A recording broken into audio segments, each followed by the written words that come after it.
Boa tarde a todos. Estou meio rouquinha, mas vai dar para escutar. Quero agradecer o convite. Primeiro evento presencial, né, depois da pandemia. Foram várias lives, vários eventos no YouTube, mas esse é o primeiro presencial, então é sempre emocionante a gente se reencontrar. Então, quero agradecer ao Genésio, a doutora Margarida, pela intimação, porque foi mais do que um convite. Ela mandou, eu até falei, Margarida, vou estar de férias. Não. Pode ir, interrompa essas férias, você tem que estar com a gente. E é sempre um prazer, viu, gente, estar aqui com vocês, poder ter esse contato, poder explicar. A gente fala muito por e-mail, muito por telefone. Nesse tempo de pandemia foi só assim. Então, é bom a gente estar aqui presencialmente para poder falar de cada processo, das angústias que é a angústia de todos nós, é de vocês e a nossa também, do escritório, porque mais do que nunca a gente quer pagar os processos. A gente sabe a dificuldade que está todo mundo vivendo, financeira, no país, e a gente ter os precatórios aí na boca e não receber é muito difícil, é muito duro. Então, é duro para vocês, para nós também. É uma luta coletiva. Então, a gente tem que se unir nesse momento e ver todas as formas que a gente tem para poder chegar na saída, chegar nesse final, que vai ser feliz, eu espero. Tá? Se Deus quiser. Então, é isso. Muito obrigada. Vou fazer, depois que o doutor Rodrigo fizer as considerações iniciais, vou falar sobre os processos da Anfip, que a gente tem 317, a gente tem 28, a gente tem GAT. Vou falar do sindicato, que eu sei, que também é um desejo coletivo, do 4151 e do de São Paulo. Tá? Eu já vou avisá-los aqui que eu consegui um despacho hoje para o processo de São Paulo. Eu acabei de ter o retorno da vara, eu vou ser recebida entre 5 e 5 e meia. Então, eu vou fazer a explanação de tudo. A gente tenta tirar as dúvidas. E o doutor Rodrigo, a doutora Bia, eles vão continuar para dúvidas pontuais e tudo, eles esclarecem, para eu poder ir. E eu mando notícia. Eu mando informações que, sendo o evento estiver acontecendo, vocês já recebem as informações do despacho. Tá bom? Então, é isso. Obrigada. Oi, gente. Boa tarde. Assim que você sair, faremos uma meditação coletiva, uma corrente de pensamento positivo. Bom, é uma honra estar aqui nessa volta aos eventos presenciais, né? Confesso que eu estou até meio nervoso aqui, o coração está batendo um pouco acelerado. Eu estou... há muito tempo, já tem 2 anos que eu estou na Anfip, né? E eu não tive a oportunidade ainda de ter esse contato presencial, caloroso com todos aqui, principalmente aqui em São Paulo, que é o lugar que eu adoro, é o lugar que eu mais gosto, é o estado que eu mais gosto de sempre ir e encontrar as pessoas, porque conheço todos, quase todos aqui, são figuras conhecidas para mim já de muito tempo, que têm uma importância na minha vida, que foram importantes em algum momento lá atrás da minha vida. E hoje eu estou aqui até grisalho já, muita gente... Eu acho que eu fiquei grisalho nesse tempo, né? Que eu fiquei 11 anos no sindicato. Agora tem 2 anos que eu estou na Anfip. Então, voltando a esses eventos presenciais, a gente fica mais nervoso falar para 70 pessoas que estão aqui do que para 1000 pessoas quando está no YouTube. E todos os eventos agora que a gente fez até agora tinham sido no YouTube, né, Bia? E é uma honra estar aqui e eu espero que eu possa contribuir de alguma forma com todos aqui também. Obrigado. À vontade, porque a senhora tem um compromisso para ir, né?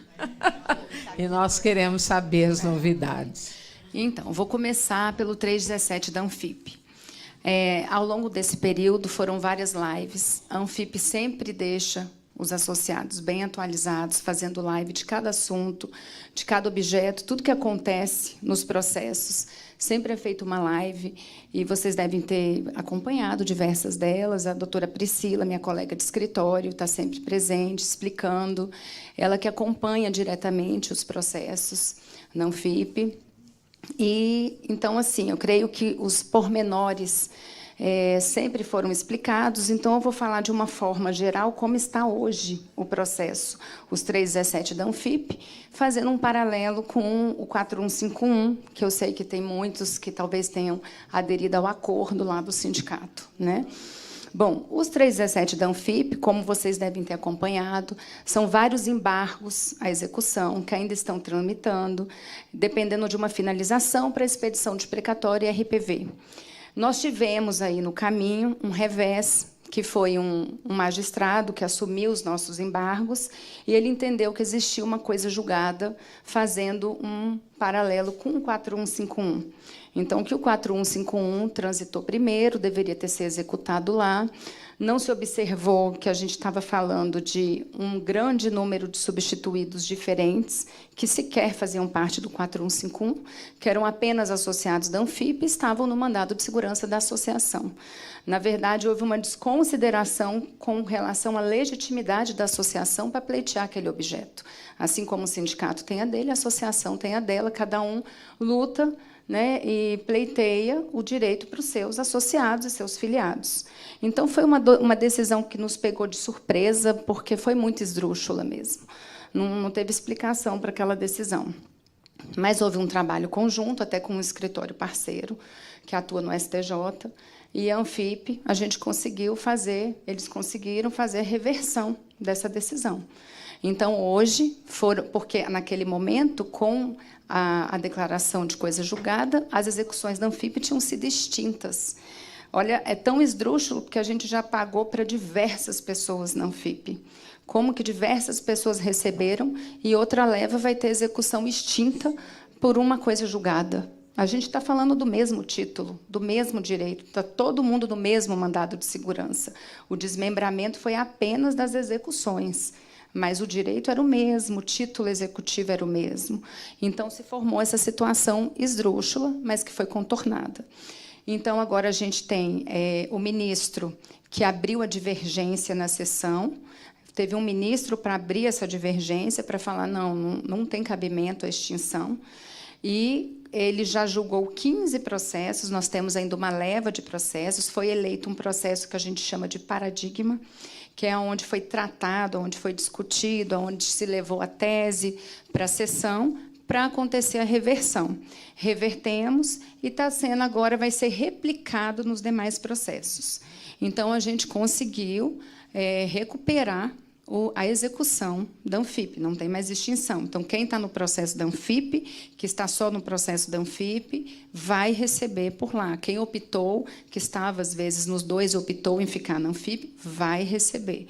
Então, não paira mais aquela nuvem sombria da extinção de que não iria receber os 317. Então, isso está definido, já foi uma decisão do colegiado, e agora a gente está aguardando realmente só ser replicado nos demais processos.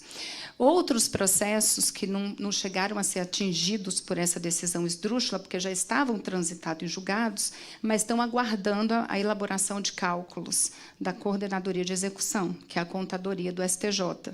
Então, eles vão fazer os cálculos, eles remetem para as partes manifestarem sobre os cálculos para a expedição. Nesse processo, a gente teve uma situação que a União levantou impugnação, que diz respeito à compensação dos pagamentos administrativos.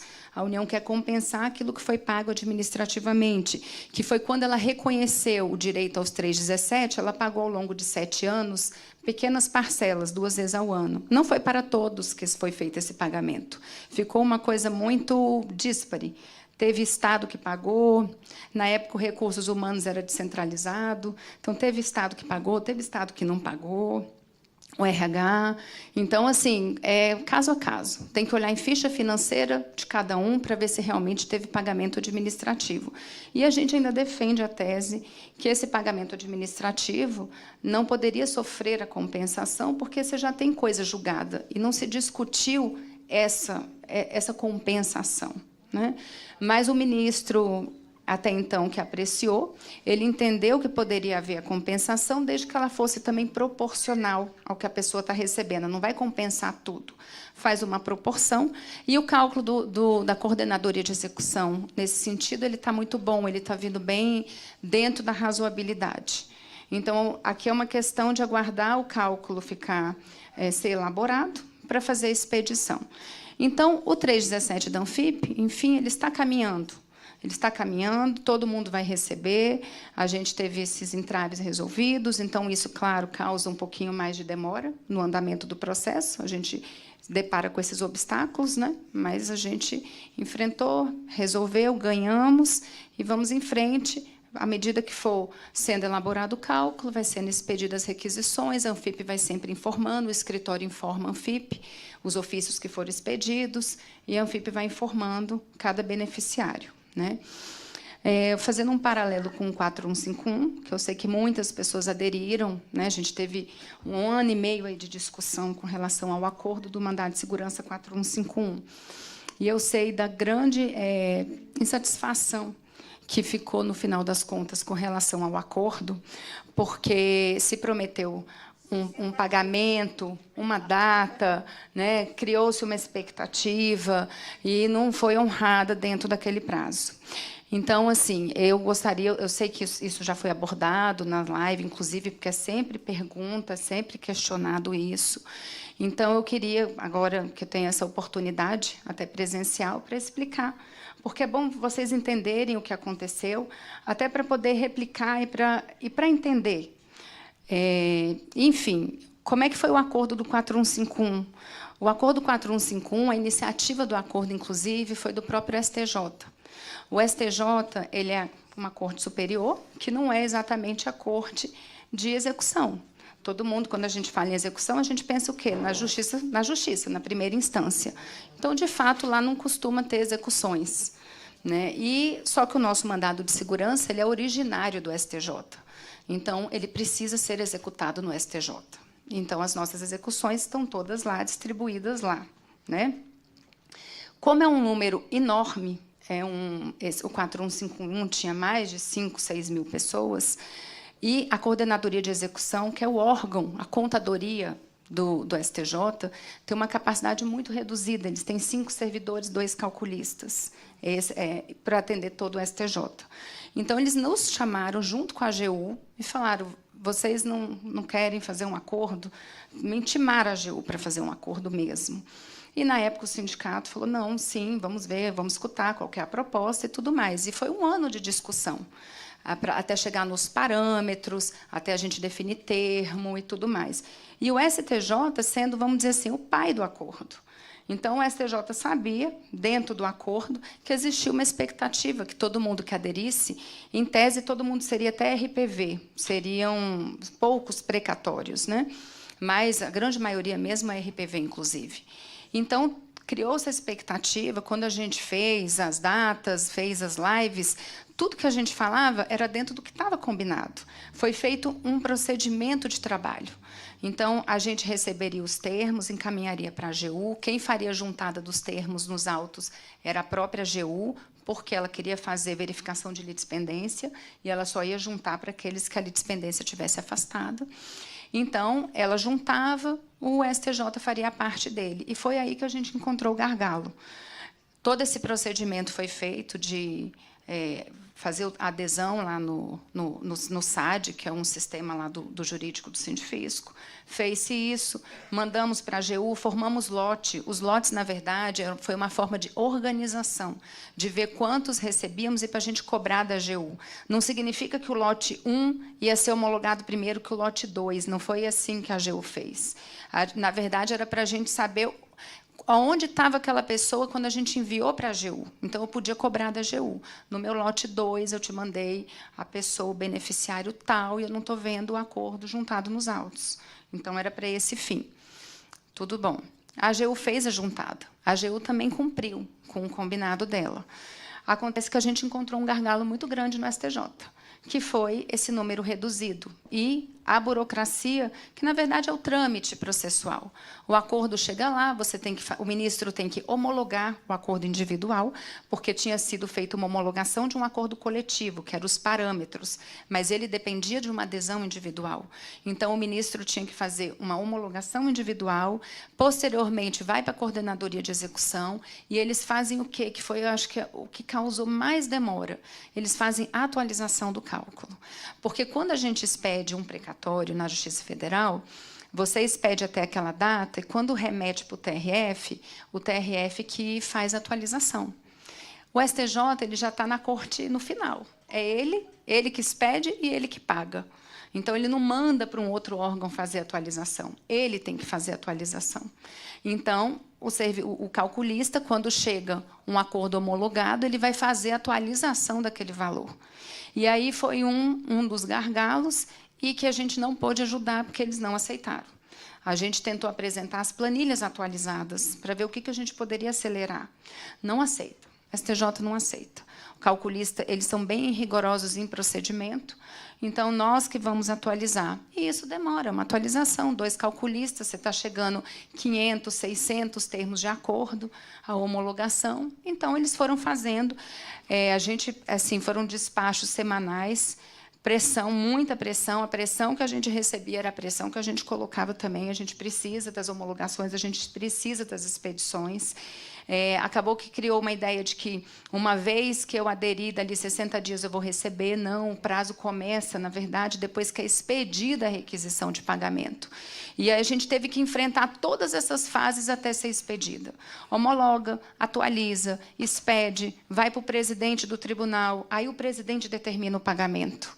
Então, você vê, eu estou falando aqui de 3 fases que não acontecem rapidamente.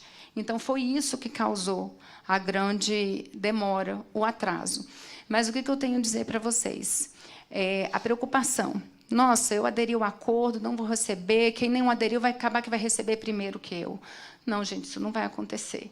O processo ele está parado, aguardando o fim do prazo de adesão ao acordo. Esse prazo vai terminar agora em agosto. Então, o prazo de aderir ao acordo do 4151 termina em agosto. A partir daí, a gente vai ter o prosseguimento das execuções para quem não aderiu. Né? E o que acontece? Ainda estamos em discussão. Em que momento que a gente suspendeu o processo? O ministro Neff, na época, tinha dado uma decisão no mandado de segurança, estabelecendo parâmetros. Então, ele estabeleceu esses parâmetros. Inclusive, foram os parâmetros que nós usamos para o cálculo que a AGU usou para fazer a nossa proposta de acordo, que já estava estabelecido pelo próprio STJ. Só que a AGU não concorda com 2 parâmetros que estão lá. Ela concordou para adesão ao acordo. A gente chegou num consenso e ela abriu mão. Inclusive, com relação à substituição de falecido por pensionista, a AGU não concorda, eles recorrem disso. Então, o que vai acontecer agora? Quando o processo continuar, a AGU vai recorrer, porque foi uma decisão monocrática do ministro. Então, eles vão levar para o colegiado. Vai recorrer. Então, o processo, infelizmente, para quem não aderiu ao acordo, não vai terminar agora. Então, não tem nenhuma possibilidade de quem continuar no acordo, quem não aderiu ao acordo, receber primeiro de quem aderiu ao acordo. Então, agora, a gente, em agosto, vai finalizar a adesão ao acordo. O procedimento, a gente faz semanalmente uma lista para o STJ de quem já foi juntado o acordo e eles não homologaram, de quem já foi homologado e eles não expediram a RPV. Isso é o controle que a gente faz semanal de cobrança da coordenadoria de execução.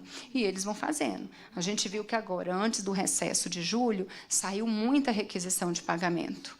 Antes de 2 de abril, de 3 de abril, eles correram para fazer os precatórios, porque teve a diminuição do prazo de expedição de precatório. Então, quer dizer, eu não posso nem dizer para vocês que não tá fluindo. Está fluindo, só que está fluindo dentro de uma capacidade reduzida que eles têm. É essa a realidade. Vai sair para todo mundo que aderir? Vai sair. Vai ser expedido. Então, como termina o prazo agora em agosto, eu creio que até o final do ano está tudo homologado, tudo expedido. E agora, a gente estava até conversando, eu estava conversando isso com a Bia. Eu falei, Bia, o país agora ainda tem dinheiro, não sei se vai ter dinheiro ano que vem. Então, para quem não aderir a acordo, a gente está vendo que está ficando cada vez mais estreito. A PEC do precatório já veio aí para fazer já estamos vivendo a moratória. Você viu que esse ano já não vai pagar o que tinha sido prometido, que era para pagar todos os precatórios expedidos em 2021 para pagamento em 2022. Isso já não vai acontecer. Então, já vai ter muita gente que não vai receber ou não vai receber integralmente. E assim a gente vai viver. Cada ano vai ser um ano. Vamos ver se vai ter dinheiro. E o STJ ele tem uma gestão própria de recurso de precatório e RPV. Ele recebe o dinheiro do orçamento, ele pede o orçamento, ele recebe, ele vai alocando e ele vai pagando. Quando ele estaciona, às vezes as pessoas ficam desesperadas, porque olha assim, não, mas a minha já foi expedido, tem 61 dias e eu não recebi.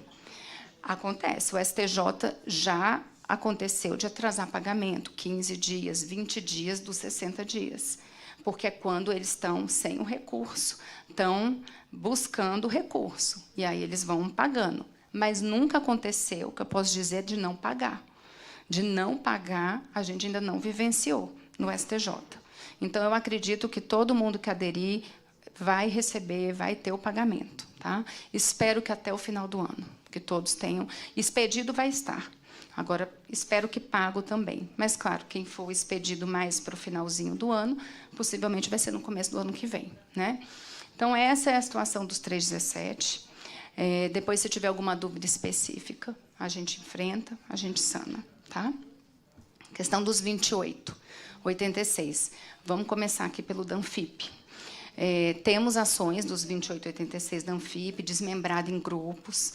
É uma ação que já tramita também, como a de São Paulo, tramitou 20 e poucos anos. Todas as ações de 28 a gente sabe que foi isso, porque a gente ficou batalhando pela JEFA, né, gente? A JEFA a gente só teve uma decisão definitiva em 2015.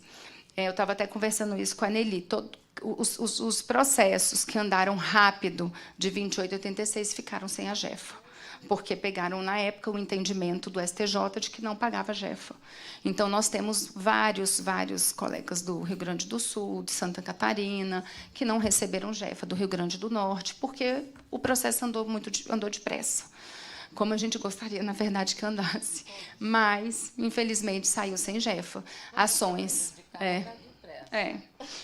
Enfim, então, a gente batalhou muito, demorou muito, mas estamos com a JEFA. E agora, os 28 da Anfip, nós temos execuções desmembradas e uma discussão que se prolonga na execução, infinita, porque o INSS ele é infindável de teses. Quando você acha que já enfrentou todas, eles inventam mais alguma, como essa aí que pegou o 6864, com essa coisa de coisa julgada, eles vêm com... É para protelar? A gente sabe que é. Entendeu? Teses que já estão batidas, que nem é mais para ser objeto de recurso, mas a gente sabe que é para protelar, é para não pagar. Todo mundo quer deixar a conta para o próximo, é a conta para o próximo. E aí, esse é o entendimento mesmo. E a AGU tem também, por outro lado, os seus procuradores, eles têm que recorrer, porque senão respondem em processo administrativo. Então, eles recorrem mesmo. Né?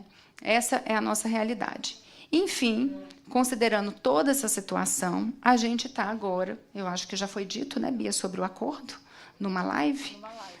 Numa live, a Anfip já anunciou que estava em tratativa com a Procuradoria para fazer acordo nos 2886.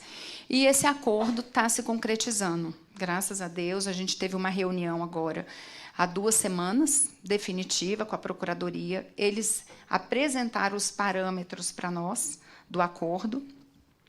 Acordo é sempre assim, a gente não ganha tudo, a gente cede um pouco, eles cederam um pouco, que também já é um ganho quando a Procuradoria cede um pouco, que normalmente eles querem nos termos deles. A gente conseguiu, essa negociação ficou boa, e fechamos, aceitamos, a Anfip já deu o aval, já deu o aceite para os parâmetros. E como que vai ser agora? A Procuradoria vai fazer um parecer de vantajosidade, que eles têm que fazer para justificar o acordo, e vão começar a elaborar os cálculos. Então, o procedimento geral, como é que ficou a questão de deságio do acordo? JEFA, claro, a gente pegou todo o período da JEFA, de 95 a 99, O cálculo vai obedecer correção monetária e juros nos termos do Manual de Cálculos da Justiça Federal, que é o que está sendo para praticamente todos os processos e todos os acordos. A gente conseguiu um deságio muito bom, ao meu ponto de vista, que já é porque normalmente a AGU começa com deságio de 35%, 30%, a gente conseguiu 20% de deságio para os processos que ainda estão em curso, os embargos, que não têm trânsito em julgado, e 10% para aqueles que já têm trânsito em julgado. Aí, às vezes, a gente pergunta, mas já tem trânsito em julgado, eu ainda vou ter que fazer acordo e dar deságio? Mesmo com trânsito em julgado, para a gente conseguir expedir o precatório na vara, tem processos que a gente demorou 3, 4 anos com trânsito em julgado. Então, assim, o deságio é menor, porque tem o trânsito. E, é claro, gente, o que é importante no acordo? Ele é uma adesão individual. A Anfip, ela negociou parâmetros. A gente buscou o melhor parâmetro para o acordo, mas o cálculo é individual, a adesão ela é individual. Então, todo mundo vai ter o conhecimento do seu cálculo e vai decidir se quer ou não aderir ao acordo.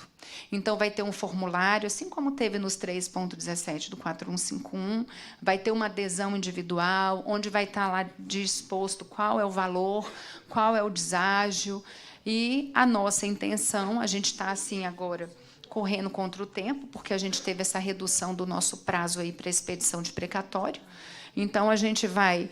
Agora, a gente quer usar esse segundo semestre para trazer os cálculos, ver se a AGU consegue entregar para a gente os cálculos o quanto antes, a gente passar, e a gente precisa, o quanto antes a gente tiver a resposta de quem quiser aderir, a gente vai fazer a informação nos autos e vai ter um procedimento específico, que a gente também está negociando isso com a AGU, de expedição do precatório, que é um procedimento novo, inclusive, no TRF da primeira região, na verdade, está funcionando só no Distrito Federal, que é uma forma nova de expedir precatório. Essa forma nova, na verdade, passa para a entidade a obrigação e para o escritório a obrigação de expedir o precatório. No primeiro momento pode parecer, nossa, mas a gente agora vai fazer o trabalho do servidor? Na verdade, é isso. A gente vai fazer o trabalho do servidor. Mas, vendo pelo nosso lado, de celeridade, é muito melhor, porque aí está na minha mão. Eu vou fazer, eu não dependo do servidor expedir. Hoje, nas varas, a gente depende, claro, da vara expedir o precatório.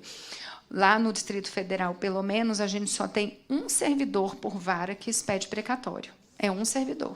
Inclusive, quando o servidor sai de férias, não expede precatório. Espera o servidor voltar para expedir precatório. Então, a gente tem um servidor. E não é só o nosso processo que tem na vara. São dezenas de processos, dezenas de advogados correndo atrás também, pessoas precisando, e as varas têm direito previdenciário junto, que sempre, quando a gente vai despachar direito previdenciário com administrativo, o que a gente escuta é, doutor, esse é um benefício de um salário mínimo, eu tenho que dar preferência, porque eu tenho lá o direito previdenciário junto com a gente. Então, a gente poder expedir, a gente poder gerir o tempo para a expedição do precatório, isso é maravilhoso. A gente fez agora, o escritório participou de um acordo dos procuradores. A gente advoga para a Associação Nacional dos Procuradores Federais. E nós fizemos um acordo agora com eles, e a gente utilizou esse sistema, o Cireia, que chama. E vou falar para vocês que é facinho. Não, é difícil. O sistema é difícil, é trabalhoso, mas saiu, mas deu certo. A gente conseguiu expedir todos os precatórios. Então, foi assim, foi um trabalho de noite. Vou falar para vocês que, na véspera, e é um compromisso que é das partes. O bom do acordo é esse. Quando a gente faz acordo, a AGU se compromete, o escritório compromete e o juízo se compromete. E foi o que aconteceu nesse acordo. A gente teve as 3 partes trabalhando em cooperação. Então, para você ver, era 3 da manhã, eu estava com uma procuradora fazendo passagem comigo de sistema e um juiz esperando, homologando, 3 da manhã. Isso eu nunca vi na justiça, gente. é só porque a gente estava em acordo, colaboração das partes, e porque a gente tinha um sistema que nos ajudava a gente gerir o tempo e a gente. Então, assim, se eu quis ficar até 3, 5 da manhã, eu posso ficar. O servidor não vai ficar, mas a gente fica, a gente faz. Então, isso é muito importante. Tá? Então, para os acordos, a gente tem dito, a gente explicou para a Anfip o que é o CIREA, a gente contou com um apoio especializado para esse CIREA, sabe? Enfim, fluiu, deu tudo certo. Eu acho que foi uma experiência boa, e a experiência boa a gente replica. Né? E, então, o acordo da Anfip está num bom andamento. A gente fechou parâmetro, a gente está aguardando só o parecer da Procuradoria, e a gente vai agora esperar os cálculos. Eles vão elaborar os cálculos, o termo de acordo, quem elabora, o padrão do termo já vem da Procuradoria, a gente adequa para cada um, individualiza, a Anfip vai mandar, né, aí vai ver a forma, né, Bia? Mala direta, não sei como é que vai funcionar, e as pessoas vão responder aderindo com a assinatura. Assinou, aí a gente vai dar todo o encaminhamento para adesão. Por que a gente vai correr contra o tempo? A nossa expectativa, a gente não pode prometer, mas a nossa expectativa é quem aderir, se a gente conseguir aderir até o final de novembro, dezembro, a gente tentar expedir o precatório para o ano que vem. A gente colocar 2023, né? 2023 para entrar na fila do precatório. A gente precisa entrar nessa fila do precatório. Cada ano que passa, se a gente for ter esse atraso que está acontecendo, a gente vai ficar sem saber quando vai receber. Então, é importante a expedição do precatório, entrar na fila do precatório. Isso já é muito importante. Então, essa é a situação dos 28. Tem alguma coisa, Bia, mais assim, para complementar? Rodrigo? Não? Depois a gente vê as perguntas específicas. No final a gente abre aqui para pergunta. Agora do São Paulo, que eu sei que está todo mundo...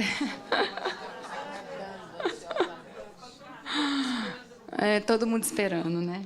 Então, vamos lá. Processo de São Paulo, eu sei que tudo... A gente vai dando as notícias, a gente vai dando, mas deixa eu fazer um panorama do que a gente está vivendo, né? Que a gente está vivendo aí essa Via Crucis já tem, né? Desde o ano passado que a gente conseguiu expedir em 2020, graças a Deus, porque a gente fugiu, a gente ficou fora da PEC, que já foi importantíssimo, né?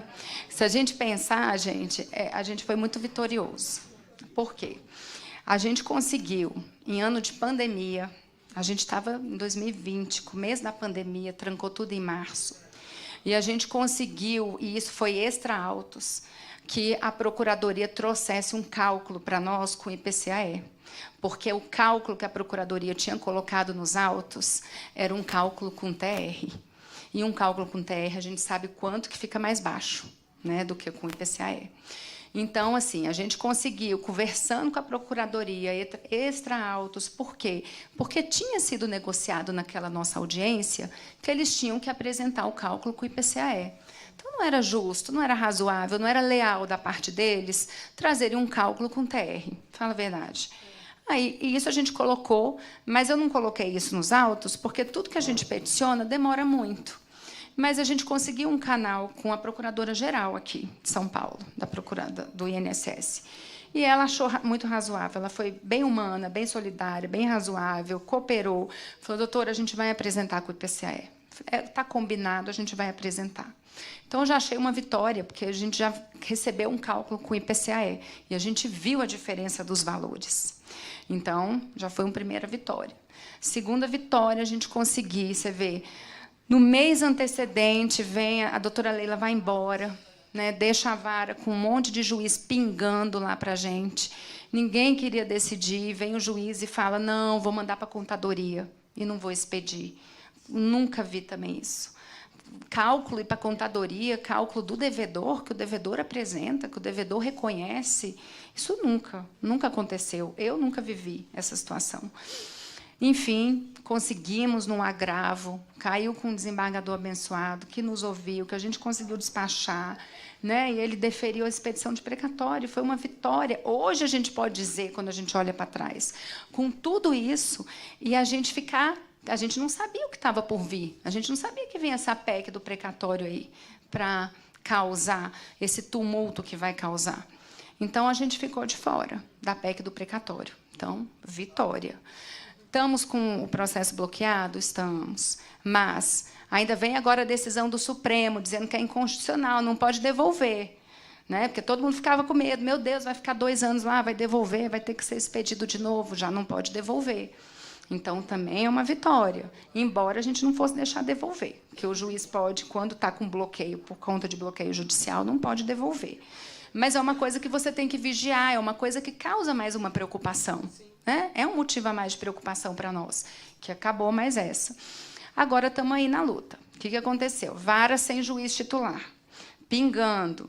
A gente passou aquela juíza que foi nomeada, convocada para atuar só no nosso processo. Nos enrolou mesmo, porque despachamos, falou que já estava debruçada sobre o processo. No Natal, eu lembro que eu pedi para ela, dá de presente de Natal, excelência. Ai, doutora, eu não posso prometer, mas eu estou debruçada sobre esse processo. Dormindo. Roncando no nosso processo. Entendeu? Debruçado nada. Ficou enrolando a gente porque já sabia que ia sair. Porque ela já tinha pedido para sair do nosso processo. Né? Enfim, pingou mais uns juízes até que veio o doutor Otávio, em abril.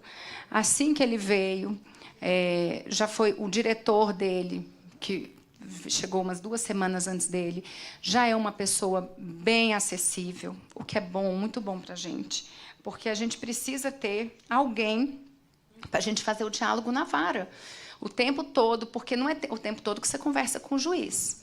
Então, mas você tem que ter aquele servidor que vira seu parceiro na vara, entendeu? Que fica com as suas angústias, com as suas aflições. Você tem que jogar a aflição em alguém.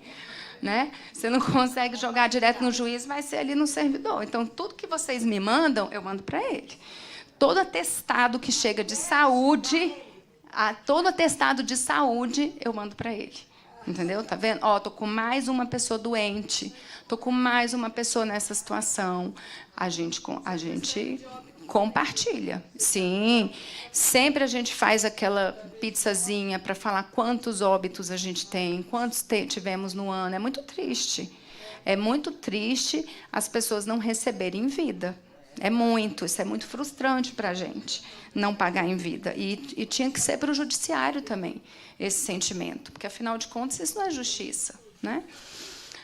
Enfim, veio o doutor Otávio, que nos recebeu no primeiro dia dele, do primeiro dia que ele entrou na vara, como eu já vinha conversando com o diretor dele, e eu pedi, pelo amor de Deus, quando ele entrar, me marca uma audiência. E ainda estava na audiência online. Né? Eles não tinham atendimento presencial ainda. Conversei com o doutor Otávio e eu gostei do doutor Otávio. Eu senti uma vontade de solucionar. Ele, inclusive, fui dar uma olhada na vida dele para a gente saber quem era ele. Ele é, inclusive, um magistrado que foi presidente de associação dos magistrados. Achei bom também, porque é uma pessoa que vive o coletivo, vive desse lado de cá, de estar representando uma categoria, né? Porque essa vivência também é importante. Então, achei bom esse magistrado. Falei, então, fui despachar com ele. E aí ele até me disse, eu falei, doutor, eu vou colocar o senhor a par de como que está esse processo. Eu falei, já sei de tudo, ele falou. Esse processo é o processo mais conhecido da Justiça Federal de São Paulo. Ele falou. Não tem ninguém que não saiba desse processo, ele falou para mim. Todos os servidores, todos os magistrados sabem desse processo, doutora. Eu falei, não, mas então deixa eu te contar os detalhes desse processo. Alguma coisa o senhor tem que deixar eu te contar. Falei para ele. Ele falou, inclusive, não, já conversei com a doutora Leila. Já sei muito desse processo. Ele falou assim, mas doutora, estou chegando agora, e a senhora há de convir que eu não posso, dali 2 dias, te dar uma decisão de desbloqueio sem eu olhar o processo. Eu sei do processo, mas eu preciso ver o processo. Né? Sabe de ouvir, todo mundo comenta do processo. Ele falou, então, eu preciso de, pelo menos, um tempinho para olhar o processo. E aí a gente teve aquela situação. Ele foi convocado para o tribunal, depois teve aquele ataque cibernético no tribunal, e ele é o diretor do foro. Ele ficou 2 meses resolvendo aquele ataque cibernético para não perder dados. Então, ele ficou 2 meses afastado da vara. Mas aí o que a gente foi? A gente foi despachando, ele não estava lá, mas o diretor ficou. E o diretor realmente é muito acessível, e eu fui despachando com ele, falando cada coisa, o que estava pendente no processo, que a gente tinha questão do desbloqueio, que a gente tinha questão dos 99 impugnados, que é um processo que, se a gente não enfrentar por partes, a gente não resolve para ninguém. A gente tem que enfrentar cada partezinha dele. Então, porque senão um vai atrapalhar o outro. Isso é fato. A gente está numa ação coletiva. Então, o que a gente conseguiu? Só da gente ter conseguido tirar os falecidos do nosso processo já foi uma vitória, porque se a gente tivesse com as habilitações nesse processo, gente, o processo estaria trancado, porque é uma quantidade enorme de falecidos, infelizmente. Então, é isso que eu fui explicar para o diretor. Preciso enfrentar em partes. É isso, depois isso. E depois que a gente resolveu o desbloqueio e a gente resolveu os 99, a gente ainda tem muita situação. A gente tem colegas que não tiveram precatório expedido ainda, porque ainda estavam com litispendência na Anfip, na época, em 2020, então não puderam participar do precatório em lote, vai ter que ser expedido. A gente tem colegas que fizeram acordo administrativo, mas que não receberam o acordo, ou que retrataram o acordo, ou que o acordo foi um valor ínfimo, que cabe aí uma discussão, que é uma tese lá do STJ, que a gente vai trazer para discutir. Então, a gente vai enfrentar tudo, mas tem que ser, gente, tudo por partes no seu tempo, senão atropela de todo mundo e ninguém recebe. Então, agora, a gente fez esse despacho com esse diretor e a decisão, ele falou certinho para a gente, vai sair uma decisão e a gente vai pontuar a forma do trabalho. O que foi o primeiro? Não sei se vocês se lembram, que tinham, em 2019, tinham uns precatórios expedidos individuais. Tinham uma meia dúzia de precatórios. Esses foram expedidos em 2019. Pagos em 2020, então eles fariam 2 anos agora. Então, como não tinha saído a decisão do Supremo ainda, existia o risco da devolução. Então, você vê, ele estava atento ao que estava acontecendo no processo, porque ele falou, olha, então eu tenho esse, eu não posso deixar devolver. Então, que bom, porque se ele não pode deixar devolver para esse, ele não vai deixar devolver para nenhum. Então, é um juiz atento, é um juiz que se preocupou com isso, achei bom. Então, ótimo. Ele falou, isso é emergencial, então não vou deixar devolver, é uma coisa. Depois, quem não... Aí ele me indagou. Eu vou trabalhar em quem não assinou termo de cessão. Então, o que nós fizemos para facilitar? O escritório fez uma planilha para ele, entregou na vara, com o nome de todo mundo que expediu o precatório e que não vendeu o precatório. Esses vão ser os prioritários na liberação. Ele falou, então, o primeiro passo é esse. Ao mesmo tempo que eu vou abrir o prazo dos 99, a gente pediu, abra o prazo dos 99, porque a gente sabe que as pessoas estão angustiadas. A gente precisa se manifestar. E o desbloqueio. A gente precisa do desbloqueio e depois do enfrentamento dos 99. Porque, como vocês viram, a quantidade de documento que nós tivemos que juntar com as impugnações dos 99. Nós temos casos, a gente enfrentou cada caso individualmente, juntamos documentos para cada caso, para afastar aquela impugnação do INSS. Tem impugnações ali esdrúxulas, que eu tenho certeza que, na hora que bater, o INSS já vai retirar, porque, realmente, ele alegou litispendência para gente que nem está no processo, que ele alegou, um absurdo. Aquilo ali, o que aconteceu foram vários procuradores conferindo o ofício requisitório, entendeu? E não viram, porque o processo eletrônico, embora seja eletrônico, ele é gigantesco. Então, até para você achar um documento nele, é muito trabalhoso. Então, quem não tem a familiaridade com ele, não acha o documento. Enfim, o que ele nos disse, gente, que ia acontecer, aconteceu. Ele falou, o doutor Otávio vai dar uma decisão assim, em tanto tempo. Ele vai voltar das férias, na semana seguinte ele vai dar a decisão, e ele deu a decisão. Então, eu vou falar para vocês que isso me encheu de esperança, porque a gente despachou, ele falou como é que vinha a linha de decisão, para dali ser o cronograma de trabalho dele, e ele cumpriu. Então, agora, qual que é o próximo passo? O desbloqueio. Então, ele falou que já está com a nossa planilha de nomes de quem não tem, quem não fez termo de cessão. Ele está fazendo a conferência. Por quê? O que a gente botou na planilha? Para quem cedeu o precatório, a gente já informou até o número do ID, que é o documento nos autos, para que ele possa conferir. Então, ele não precisa procurar. Ele vai botar na pesquisa o número do ID e já sai o termo de cessão daquela pessoa. Então, o que ele está fazendo agora? Ele está fazendo essa conferência da nossa planilha. Então, inclusive, não sei se vocês observaram que, na decisão, para aqueles precatórios que foram não devolvidos, ele pediu para as pessoas informarem conta bancária. Né, para as pessoas informarem. E eu questionei. Eu falei, a gente vai ter que informar conta bancária, porque a gente tem 1000 e poucas pessoas. Isso vai causar muita demora. Ele até falou, não, foi um erro ali. Não precisa. A gente já vai oficiar o banco com o número das contas. Então, a gente manda um ofício para o banco dizendo, essas contas aqui desbloqueie. Entendeu? Então, ele falou, não vou precisar de número de conta, não vou precisar alvará. Tem muita gente me perguntando se ia ter que fazer um alvará com o nome da pessoa. Não, e se fosse esses procedimentos, iam demorar muito, e a vara ia ter muito trabalho. Então, vai ser um ofício direto da vara para o banco, com o número das contas que ele precisa liberar. Então, assim, hoje eu vou lá exatamente para a gente firmar, cobrar, falar, foi isso que a gente combinou, e eu quero ver se existe uma previsão, ver se ele dá uma data para a gente, porque ainda que ele fale, doutor, em um mês eu termino e a gente desbloqueia. Tá bom, 1 mês, mas nos dê uma data, porque essa angústia de não ter, dessa espera, que deixa todo mundo atordoado, né? E aí eu quero conversar com ele exatamente para a gente continuar o cronograma.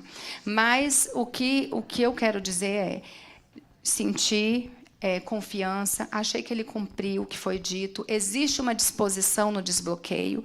Inclusive, ele me disse que o doutor Otávio, ele falou, olha, o doutor Otávio jamais, nunca mandou um incontroverso, um cálculo do executado para a contadoria, a gente nunca viu isso também, doutora.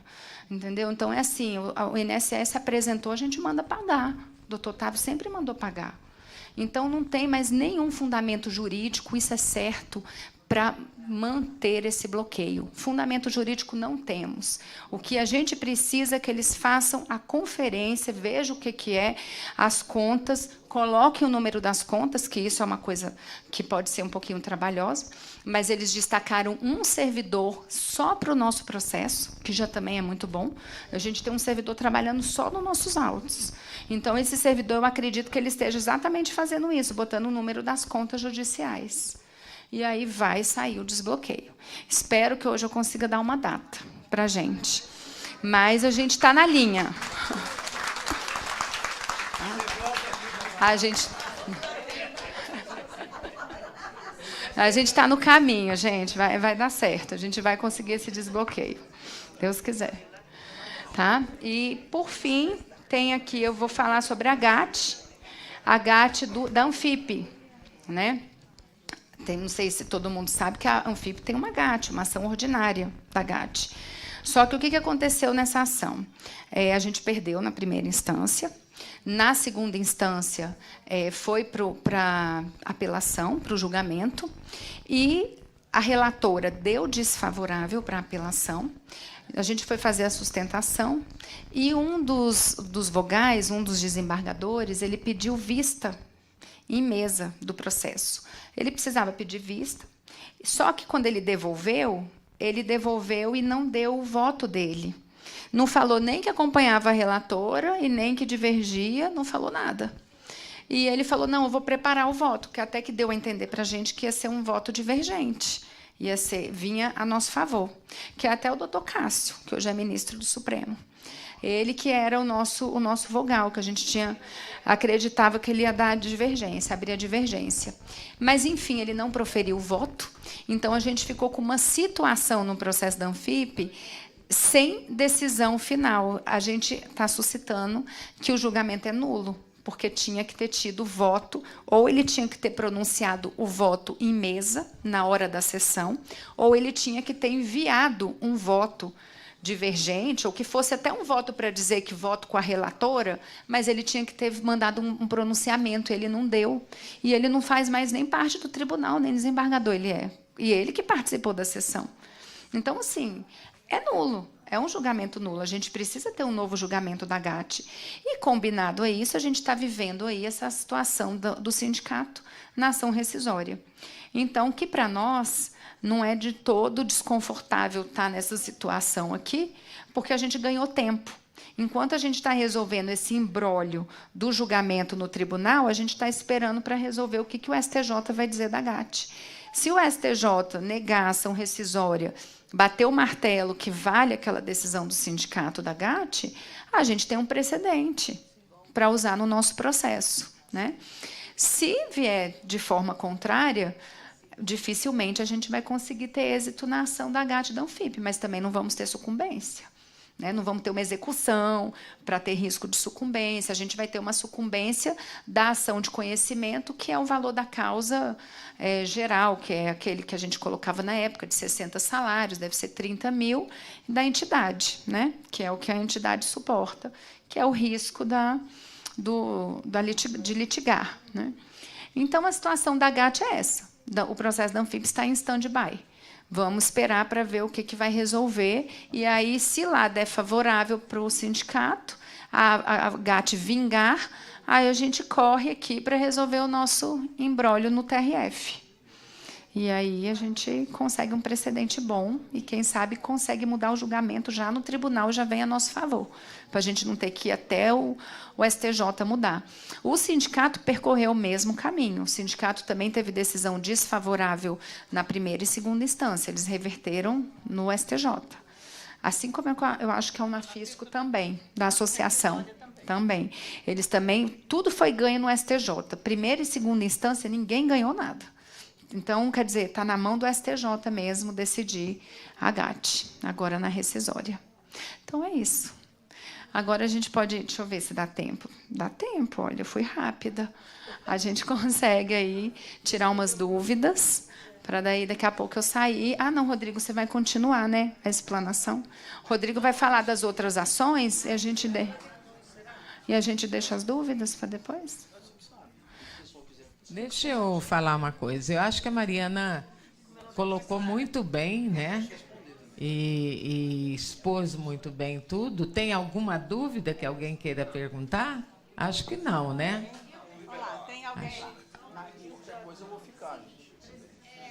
Nessa situação de você fazer o acordo, né? Então, tem uma determinada ação, eu não faço acordo, meu colega de lado faz. Aí eu quero... Tem outras ações. A minha ação, ela vai ter uma ordem em cima desse protocolo que entrou e eu vou receber, mesmo não fazendo acordo, ou eu não vou receber nunca. E aí eu vou privilegiar outras ações que estão entrando em acordo. Essa ordem de... Essa eu queria saber qual é como operacional. Veja, a gente tem aqui... A senhora está falando de forma geral, ou do 4151 ou do 2886? É porque, assim, num acordo, em regra, a primeira coisa que a gente faz é a gente suspende a execução. A gente suspende para poder receber a proposta de acordo e ver quem vai aderir. Então, a gente vai suspender por um tempo, um prazo. Suspendeu, passou o prazo de adesão, o processo vai continuar. Então, em regra, quem não aderir vai esperar esse prazo de suspensão e vai continuar na ação. Então, se a ação tiver com os embargos, aguardando julgamento no tribunal, na hora que os processos, tanto o 4151 quanto o 28, nós temos 25 pessoas em cada grupo, né? São 25 pessoas. Então, a consulta individual do processo, em tese, não é para demorar tanto. Então, a pessoa vai ter um prazo, porque a gente não pode deixar aberto, indefinido, exatamente porque tem pessoas que não vão querer aderir e o processo tem que andar, não é? Então, assim, vai ter um prazo estipulado, a pessoa tem que aderir dentro daquele prazo. Não aderiu, a gente vai colocar as adesões de quem se manifestou e o processo vai prosseguir para os demais. Tá? Por exemplo, se fica só um no processo. Vai andar só para aquele, só um. A gente tem um processo do sindicato, do Sindifisco, dos 28 de Minas Gerais. A gente fez acordo também. São 800 pessoas. Só 5 não aderiram do processo inteiro. Todo mundo aderiu, vai todo mundo receber agora. Mais uma pergunta lá. Fala. Doutora Mariana, minha dúvida é a seguinte, é do 415, NS 415. Eu sou uma daquelas pessoas que teve que desistir da ação da Anfip para poder fazer o acordo do sindicato. Eu gostaria de saber se já existe alguma novidade em relação à homologação disso. Porque enquanto não for homologado, o meu acordo não vai ser analisado, não é isso? Isso. Existe alguma... Está correndo, está andando? Tá andando, mas assim como a gente tem esse gargalo, é a mesma coordenadoria de execução que faz a homologação da desistência. É o mesmo ministro que tem que homologar a desistência. Da mesma forma como a gente faz o relatóriozinho para dizer, olha, esses aqui ainda não foram homologados, esses não foram, a gente faz dos que não tiveram ainda a desistência da Anfip homologada. Mas a gente vários já foram homologados agora, antes do recesso. Viu? Então, assim, está fluindo, está acontecendo. Não está tão depressa quanto a gente gostaria, mas está... Uhum. Aproveitando esse assunto da homologação, no meu caso, eu verifiquei nos autos, a minha desistência foi homologada em fevereiro. Então, só que de fevereiro até agora, eu não tive nenhuma notícia onde que está essa homologação, se ela já foi protocolada, se está tudo encaminhado. Tem como a gente saber isso? Tem. Todas as decisões da Anfip que são homologadas, a gente acompanha as publicações. Quando homologa, eu já pego a decisão e eu já mando para a AGU. Porque quem precisa juntar o seu termo é a AGU. E a AGU só junta se ela receber a decisão de homologação. Tá? Então, assim, você está me dizendo que foi em fevereiro que saiu a homologação. Isso. Então, eu vou ver, porque certamente já está na mão da AGU. Eu vou ver por quê, se ela não juntou, porque não juntou para a gente cobrar. Tá? Silvana, você sabe que eu acho que você é minha parente? Eu recebi seu e-mail. Garcia Leal, a minha família é Garcia Leal. Daqui, de Guaíra. Eu pensei, eu ia te responder isso, que eu achava que a gente é parente. Depois a gente conversa. Tem até um livro da família Garcia Leal. Ah, é? Então, da tia Isaura Maffei. É irmão do meu pai. Falei... Agora a AGU junta o seu acordo.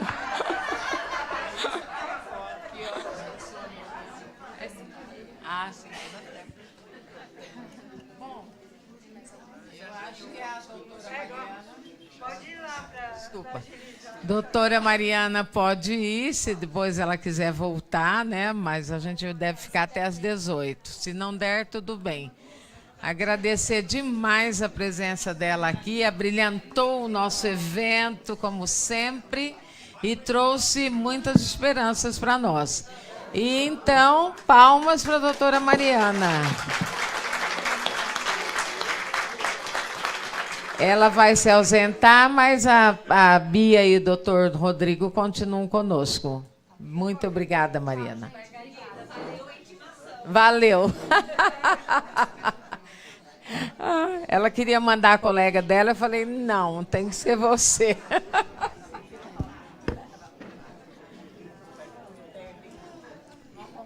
Receba nossas cartilhazinhas que nós lançamos hoje.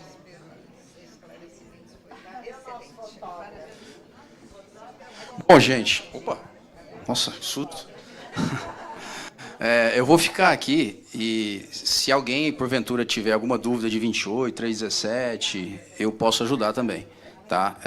Inclusive, do sindicato, mesmo eu estando vinculado ao Anfip, mas o processo é público, né? Então, eu acredito que eu posso opinar, até porque a gente está sempre conversando com a doutora Mariana, os nossos filiados são os mesmos, Anfip, Sindifisco, então o interesse é comum. Eu acho que as entidades elas têm que caminhar juntas, sempre.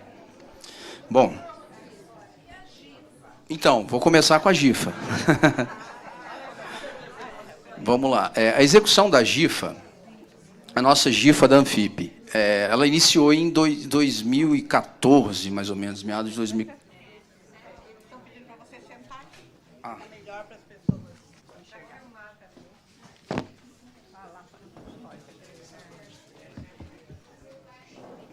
Bom, a ação da GIFA, assim como o sindicato tem, a Anfip tem, a do sindicato ela pega mais o pessoal que é oriundo da fazenda, né?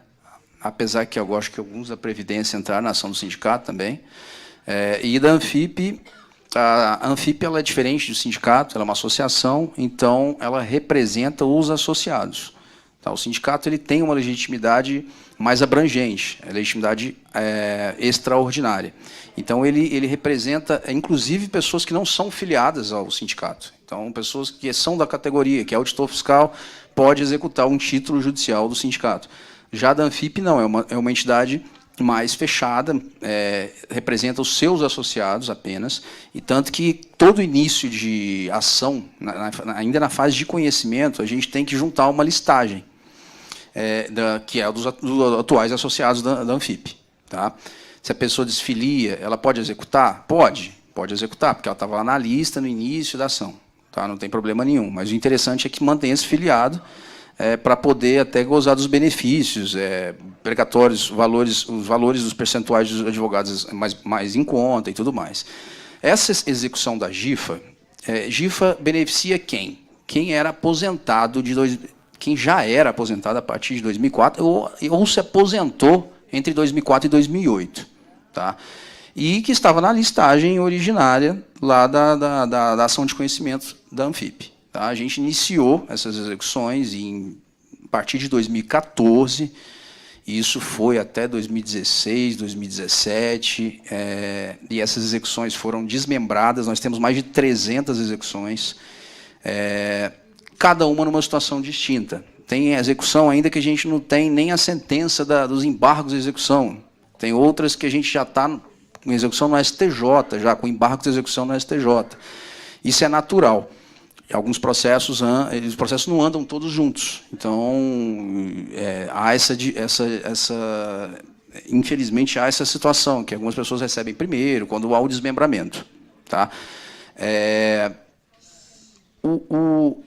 Nós tivemos algumas mudanças, né, inclusive de advogados que patrocinam a execução da GIFA. E, atualmente, qual é a situação? Como a execução já há alguns anos e mais cerca de metade dos exequentes já estão falecidos, porque essa execução acho que ela tem cerca de 6.500 exequentes e mais ou menos uns 3.000 já faleceram. Então a gente tem que fazer 3.000 habilitações. Inclusive o próprio setor jurídico da entidade, da Anfip, que vem fazendo e recebendo essa documentação dos herdeiros para poder fazer essas habilitações. E, há cerca de um ano, a gente começou as tratativas. Nós iniciamos, representando pelo escritório que patrocina essa ação, que é o Escritório Inocente Advogados, que é daqui de São Paulo, inclusive.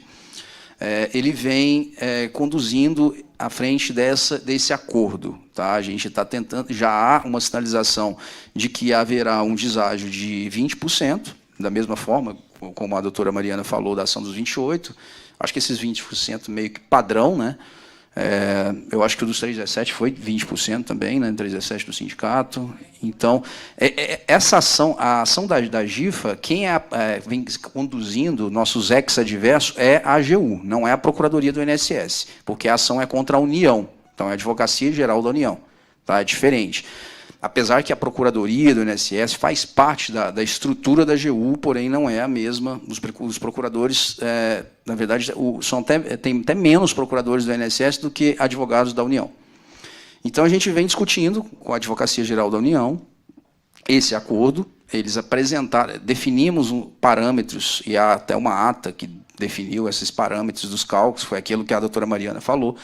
Sempre há uma definição dos parâmetros para depois a gente passar para os cálculos. Tá? Os cálculos, eles enviaram para a gente há cerca de 3 meses um lote de cálculo, só que os cálculos estavam incorretos. A gente consultou, inclusive, um calculista, um perito contábil, que faz os cálculos lá para a Anfip, e ele constatou que havia divergência, não estavam respeitando aquilo que foi combinado. Tá? E aí o próprio escritório voltou em reunião com a AGU, apontou essas diferenças, a AGU aceitou, viu que estava equivocado mesmo, que tinha coisa lá que não tinha que estar, porque já não estava definido nos parâmetros, e agora a gente está aguardando a segunda leva dos cálculos. Ele já tem 3 meses, já deveria ter apresentado, mas aí acaba que mês de julho é meio parado, apesar de não ter. Né? O STJ e o STF têm recesso, para em julho. Tá? Então, até as pessoas estavam me questionando, o processo dos 317 não sai precatório, mês de julho não sai porque é recesso. Agora, a Justiça Federal, tribunais estaduais funcionam normalmente, mas existe um recesso branco, porque muitos servidores saem de férias, né? Principalmente aqueles que têm filhos de idade escolar, então acaba que o judiciário funciona mais lento em julho, da mesma forma que em janeiro. Então, a gente está aguardando a apresentação desses cálculos, que o escritório, inclusive, tinha falado para a gente que ia sair, acredito que até no final dessa semana, eles falaram 2 semanas atrás que ia sair em 2 semanas. A gente quer conferir isso para ver se está respeitando mesmo os parâmetros, para a gente iniciar aí os contatos com os nossos associados, os exequentes, que vai ser do mesmo padrão. O termo de adesão é individual, vai aderir quem quiser, quem não quiser vai ter que aguardar esse período do acordo para depois continuar com o processo. Tá? E até os advogados da União chegaram a perguntar se a gente poderia fechar um acordo só com parâmetros, sem cálculo. A gente não aceitou, porque todo mundo aqui, que eu acho que para assinar um termo de acordo, quer saber quanto que vai ganhar. Né? Porque depois não se concretiza aquilo que está nas palavras, não se concretiza nos números, e aí depois a gente se complica. Né? Então, isso foi uma situação, uma coisa que a gente foi, já de cara, a gente já negou. Não, a gente quer o cálculo, dá trabalho, dá muita gente. Provavelmente, ao que parece, a gente ainda vai tentar reverter essa situação, mas ao que parece, eles estão querendo, priorizando grupos, lotes. Eu acho que o ideal seria já liberar todos os cálculos de uma vez, mesmo que atrase um pouquinho mais. Tá? Mas é porque isso gera... Se a gente libera 10 grupos primeiro, aquele que não foi liberado vai ficar louco ligando lá na Anfip. E imagina, isso vai demorar, às vezes, sei lá, 1 ano, e a pessoa não teve o seu cálculo ainda. Então, eu entendo que, no nosso posicionamento, né, doutora Bia, que esses cálculos deveriam ser apresentados de uma única vez. Tá? Isso a gente ainda vai discutir. Com relação aos processos que transitaram em julgado, que nós vamos tentar que tenham o mesmo deságio dos 28, 10%, que eles estão propondo 20%. Se já transitou, está numa situação mais avançada, o deságio tem que ser muito menor. Exato. Como foi os 28, a proposta de deságio, aqueles que já transitaram em julgado dos embargos à execução. Nos 28, eles definiram que seria 10% de deságio e 20% para não transitados em julgado. Da GIFA foram pouquíssimos casos que transitaram em julgado, mas a gente está tentando reduzir esse percentual para 10%. Então, atualmente, GIFA é essa situação, as execuções não estão andando mesmo porque tem um acordo sendo negociado, e eu acredito que agora, no início desse semestre, a gente deve ter grandes novidades sobre isso. E se a gente conseguir fechar um acordo da GIFA e dos 28, vai ser muito bom, porque a gente já mata 2 execuções gigantescas. Vai ser uma bela vitória para a entidade e para os associados. GEDAT é uma outra situação problemática, né? Que aí é o pessoal ainda mais antigo ainda, que é o pessoal que era aposentado lá em 99. Então, essa a gente tem muito falecido também, da mesma forma. E essa GEDAT aflige muito os nossos associados, porque teve o pagamento da parte incontroversa em meados de 2011, e depois, em 2018, eu nunca vi isso, nunca vi. Pela primeira vez aconteceu isso, que eu já tenho quase 15 anos de advocacia nessa área em execução contra a fazenda pública.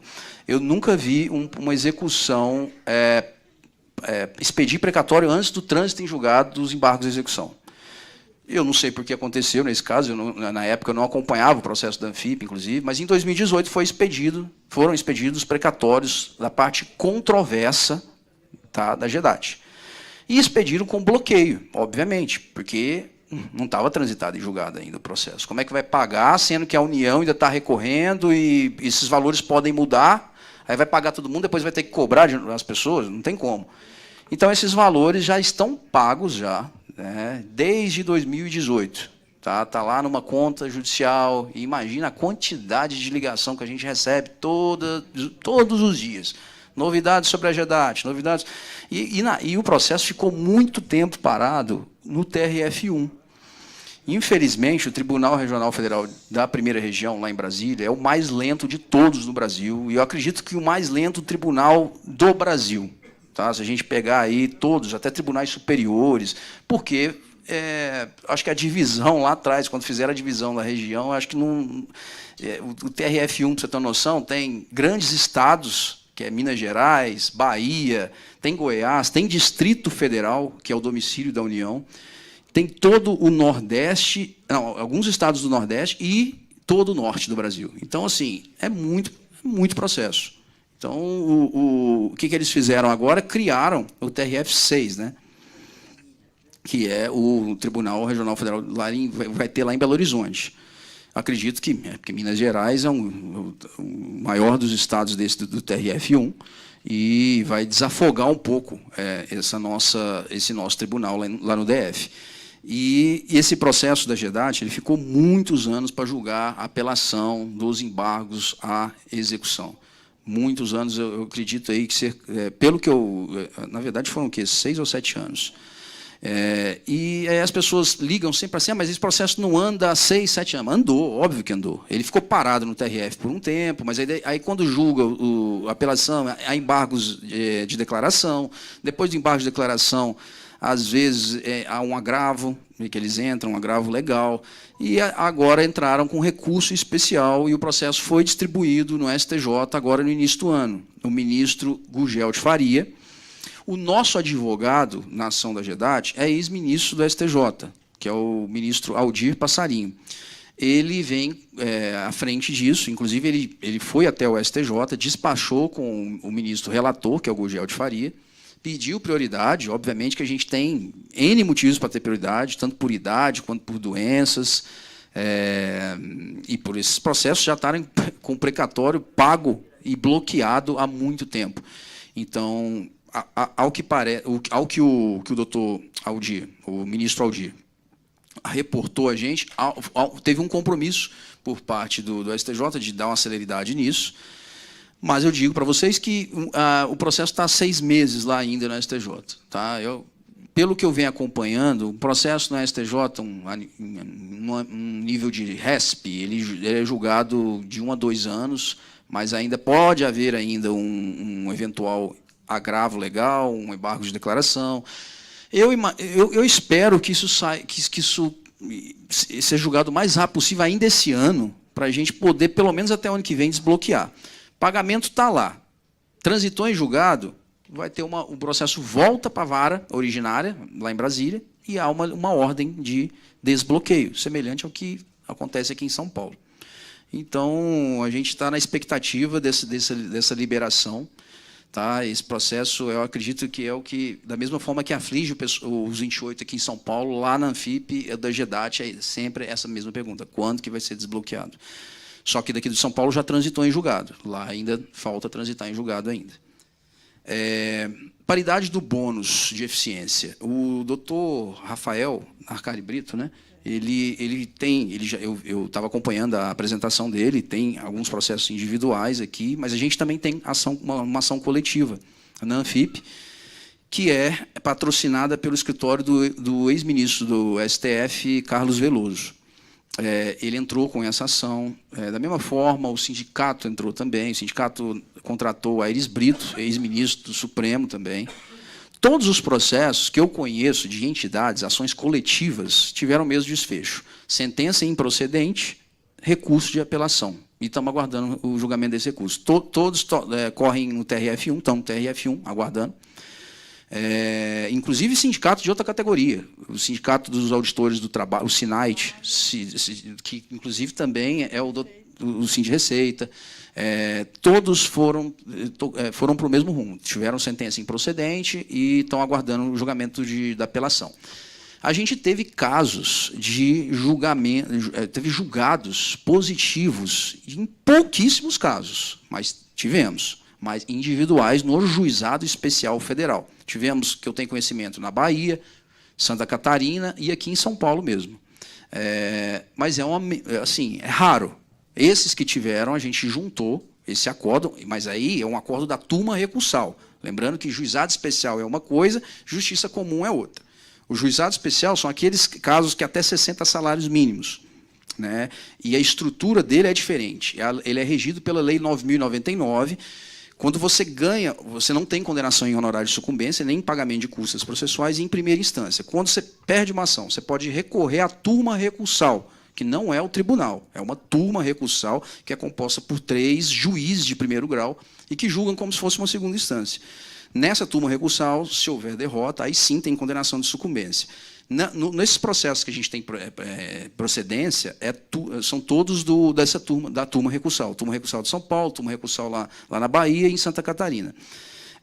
A diferença também dos processos no juizado especial, para quem tem interesse, às vezes, de entrar com ação individual, processo no juizado especial não chega no STJ. Tá? Isso eu acho preocupante, inclusive, porque, como a doutora Mariana narrou agora mesmo, a ação da GAT. Ela só foi julgada procedente, tanto do Nafisco Associação quanto do Sindifisco, no STJ. Perdeu em primeiro, segundo grau, só no STJ. Porque no STJ você consegue ter um nível maior de discussão. E STF, quando tem algo constitucional, e aí a gente consegue, mas raramente, a maioria se decide mesmo no STJ. E em processos no juizado especial não podem chegar no STJ. Eles passam a turma recursal e depois, só se tiver ofensa à Constituição, que ele vai até o Supremo. Mas muito difícil um processo do juizado chegar no Supremo. Geralmente ele é barrado ali no exame de admissibilidade. Tem uma espécie de funil ali que ele vai... e, infelizmente, eles alegam N motivos para não subir um recurso extraordinário. Então, o único problema de entrar com esse tipo de processo, o do bônus mesmo, eu entendo, inclusive todos os processos do bônus, eles juntam a decisão, o precedente da GEDAT. É semelhante à GEDAT. Tá? Por que a GEDAT? GEDAT era uma gratificação que era paga de natureza genérica e que era paga de forma desigual para aposentados e ativos. Tá? Quando essa forma genérica não tem uma regulamentação, tem que ser pago de forma igual, tá? Respeitando aí o princípio da paridade. Então, é semelhante, e a GEDAT passou pelo STJ também.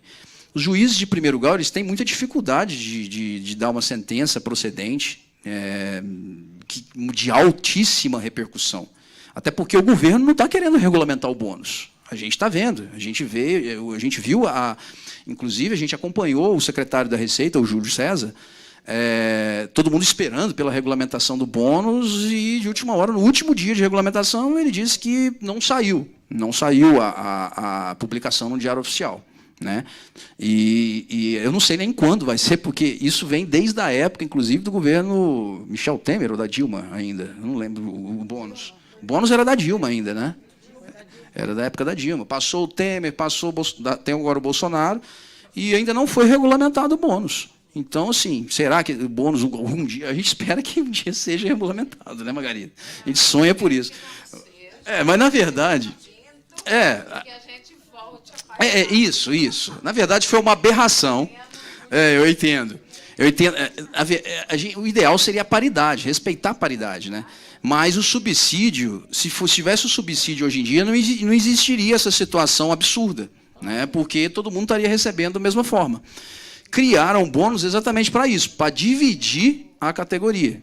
E os aposentados e os ativos, tanto que foi aprovado, os ativos aprovaram em massa e os aposentados foram contra, Mas é uma situação política.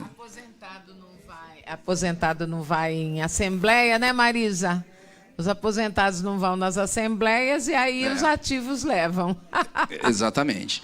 E então, o bônus, enquanto tem natureza genérica, essa ação eu entendo que é válida porque ela não está respeitando o princípio da paridade, tá? Não está pagando de forma paritária para aposentado e ativo.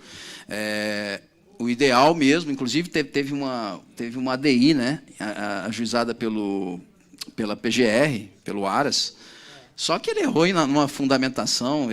A gente ainda nós trabalhamos, contratamos, a Anfip contratou um escritório especializado, o Dr. Luiz Fernando Silva, para poder até explicar e quem sabe a gente voltar à situação do subsídio. Era o ideal. Só que, infelizmente, a Procuradoria, a PGR, não soube fundamentar a ação, colocou como se todos já recebessem ainda no subsídio, o que é proibido, o bônus. Quem recebe subsídio não pode ter gratificação implementada no contra-cheque. E... Foi um desconhecimento. Total. Eu não sei da onde que surgiu aquela tese lá do Augusto Aras. Mas, na nossa ação, esperamos reverter agora, então, a questão da paridade do bônus, tá? Não só a Anfip, quanto todas as entidades que entraram, reverter isso agora na segunda instância. Conversão da licença-prêmio em pecúnia. Eu acho que, eu não sei se todo mundo aqui já recebeu ou não. Ou tem gente que ainda não recebeu. Tá, quem não, nós temos situações lá na Anfip, o seguinte, nós temos uma ação coletiva, ajuizada pelo Mota, pelo escritório Mota, inclusive, que não transitou em julgado ainda. Essa matéria é simples. Inclusive, teve recentemente uma jurisprudência, um precedente, que não precisa mais fazer aquele requerimento administrativo, que é automático. Tá? Tem que ter essa conversão, porque isso é um direito do servidor. A União está se apropriando indevidamente de um valor que é do servidor, porque ele não gozou e ele nem utilizou essa licença-prêmio para contar em dobro para aposentar. Isso já é massivo, entendimento, então a gente está tranquilo com relação a isso, a gente só espera que a ação corra, essa ação coletiva, e temos também casos individuais. Os individuais, há um advogado... Só abrange quem estava aposentado no ajuizamento da ação. Isso. Essa ação coletiva, se eu não me engano, ela é de 2007. Quem era aposentado em 2007. Tá? Quem se aposentou depois de 2007, aí tem que entrar com ação individual. Para isso, a Anfip tem um escritório também que entra com essas ações e elas vêm tendo um desfecho positivo, inclusive de acordo. A AGU, a Procuradoria, ela nem propõe mais, ela nem contesta mais, ela já propõe um acordo de cara com um deságio mínimo, não chega a 5%, eu estou fazendo as contas lá, às vezes o nosso cálculo vamos supor, 50 mil, ela oferece 48, e quita logo esse problema. Tá? Então, a gente já fez, vários associados já assinaram esses acordos. Quem tem essas ações individuais, quiser alguma informação, entre em contato com o nosso jurídico, entre em contato com a gente lá no...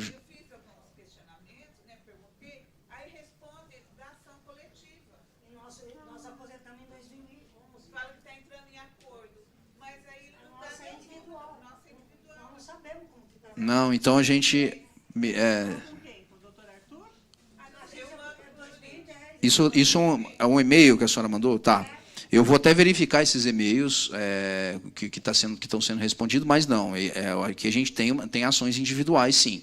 A senhora pode entrar em contato lá na Anfip, pode pedir para falar comigo a partir de amanhã à tarde, eu vou estar lá já. E aí a gente conversa, e a gente passa a documentação que precisa, procuração e tudo mais. Já enviou? Ah, não. Então, se a senhora já enviou, já foi para o escritório. Eu vou até confirmar isso. Talvez tenha até um processo tramitando já. Se aposentou em 2011, já tem 5 anos. Exato. Deve estar tramitando. Tem que ver a situação. Eu não tenho aqui, não tem como responder individualmente. Mas vamos esgotar mesmo o assunto, Rubens? É melhor? Não, é sobre licença-prêmio? Não, pode perguntar então. Vamos lá. Um minutinho, por favor. Um minutinho. Por favor, as perguntas por escrito. O pessoal que está acompanhando pelo YouTube não estão ouvindo as perguntas que estão sendo feitas, porque estão sendo feitas sem microfone. Então, agora a Naná vai me ajudar a entregar o microfone para quem quer fazer a pergunta aqui. Mas o ideal é que escrevam, porque aí eu leio a pergunta aqui e o pessoal do YouTube escuta. Entendeu? Tem uma só ação que eu queria falar da licença-prêmio, que é o PSS 1/3 de férias. Tá? Eu não sei se vai favorecer alguém que está aqui, mas o PSS 1/3 de férias, o Sindifisco, tinha uma ação lá da época da FENAFISP, que foi paga, se não me engano, a execução iniciou em 2011, foi paga, foram vários grupos, inclusive a doutora Bia recebeu lá. O que a gente fez? A gente teve um trânsito em julgado, porque o escritório Mota tem uma outra ação do PSS no 1/3 de férias com a Anfip. Transitou em julgado, e aí qual a dificuldade? Quase todos os auditores oriundos da Previdência receberam nessa ação que era da FENAFISP, né, que o Sindifisco entrou. Então, o que a gente fez? A gente pegou a listagem do processo do Sindifisco, fizemos um cotejamento, um batimento, né, com a ação, com a listagem nossa da Anfip, e temos aí cerca de 800 pessoas para executar, e que essas pessoas devem estar recebendo cartas nos próximos, eu acredito que nesse mês de agosto já, tá? Para poder iniciar uma nova execução, que é do PSS 1/3 de férias. Tá? Essa ação da Anfip ela é de 2002. Então, quem pode executar é quem era ativo, óbvio, quem tirava férias. De 2002 para cá, porque era um mandado de segurança, e ele não retroagia. Então, é de 2002 até o último desconto do PSS sobre 1/3 de férias. Não, são valores não tão expressivos, mas são valores importantes. Pelo que eu andei acompanhando, tem de tudo lá. Tem gente que tem para receber R$500, mas tem gente para receber R$12.000. Então, assim, é mais ou menos nessa faixa de valor. Agora, eu vou fazer o seguinte, eu prefiro, quem quiser fazer alguma pergunta, para tudo que foi falado aqui, ou para que não foi falado, se alguma ação não foi falada, podem me perguntar que eu falo sobre isso. Só um minutinho, Rubinho. Não sei se foi falado, mas tem gente querendo saber daquele dinheiro que está lá bloqueado, viu, Bia? Foi falado? Esse dinheiro que está bloqueado lá. É da GEDAT? Ah, é GEDAT, Sara. E quando vai ser desbloqueado? A Sara quer saber. Só quando transitar em julgado. E vai demorar, Rodrigo? Mas não ia ter um trabalho para desbloquear? Não tem jeito? Foi aquela ação que eu falei, da GEDAT. Tá? Essa foi aquela ação que os precatórios foram expedidos em 2018, ainda sem transitar em julgado. Se eu falar que eu acho que vai ser desbloqueado até o final do ano, eu vou estar dando um chute. Eu não gosto de fazer isso. Porque senão... Não, se receberam, foram... eu acho que foram as pessoas que foram antes do bloqueio e conseguiram levantar esses valores. Mas foram pouquíssimas pessoas. Foram as pessoas que foram rapidamente antes do bloqueio. E, assim, a gente espera que seja realmente julgado logo esse recurso especial. O ministro Aldir Passarinho está à frente disso e solicitando... Não tem como solicitar o desbloqueio. Tem que solicitar o julgamento do recurso, porque eles não vão desbloquear antes de transitar em julgado. Existe um recurso pendente. Enquanto não for julgado esse recurso...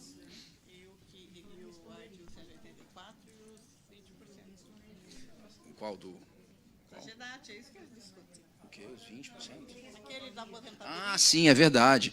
Antigamente, lá atrás, todo mundo que está na ação da GEDAT estava nessa situação. Quando aposentava, recebia um acréscimo de 20% no salário, na remuneração. Artigo 184 da lei do regime jurídico único. Então, o que eles discutem nesse recurso? Para não pagar o GEDAT sobre esses 20%. Tá? E o cálculo, o valor que está pago lá, está com esses 20%. Então, obviamente que a gente não pode permitir, porque é um valor considerável. Então, é isso que eles discutem. Então, o valor pode Se eles conseguirem ter êxito no recurso, esse valor vai cair. Por isso que eles não desbloqueiam. E tem o abate-teto também, exatamente. Alô. Doutor, no caso do abono de permanência, por exemplo, um exemplo bem claro, eu não utilizei todo, eu tinha 12 meses para receber. Eu usei alguns, mas na minha contagem para fins de aposentadoria, eu não incluí. Então, óbvio que eu posso receber, porque eu já tenho tempo para aposentar. Abono, permanência, licença-prêmio, né? Licença-prêmio. Licença-prêmio. Então, eu já tenho esse tempo, eu já tenho todo. Não consigo receber, né? Agora, enquanto estou ativo ainda. Mas existe alguma jurisprudência que mudou nesse caso. Por exemplo, a pessoa está ativa, não recebeu, tem isso, né? Por acaso vem a falecer, os pensionistas recebem. Eu vou te falar uma situação, uma aberração que acontecia, inclusive. Pior ainda sim, também os casos, né? Se não é pensionista, também recebe. Então, por que esse cerceamento, esse direito que a pessoa em vida tem e não recebe? Parece que alguém está louco em algum lugar? Não sei. Sabe? Eu consigo te entender. Eu deixo de contar, não preciso, posso receber e fico alguém esperando lá a morte chegar. Para quê? Brincadeira, né? Eu consigo te entender, Rubens, mas a questão os tribunais decidiram por um entendimento seguinte: só é pago quando cessa a vida profissional do servidor público, tá? Quando é que cessa a vida profissional do servidor? Ou quando ele aposenta ou quando ele morre. Então, antigamente, a gente tinha ainda um entendimento assim, que se a pessoa dormisse no ponto e não fizesse o requerimento da conversão em 5 anos, o direito ia prescrever. Aí ele morria, quando ele morria, o pensionista entrava e recebia. Entendeu? É estranho. Ele não consegue receber em vida porque os 5 anos passaram. Mas a partir do momento da morte do servidor público, se inicia um novo prazo de 5 anos para a pensionista requerer. E ela fazia o requerimento e conseguia receber.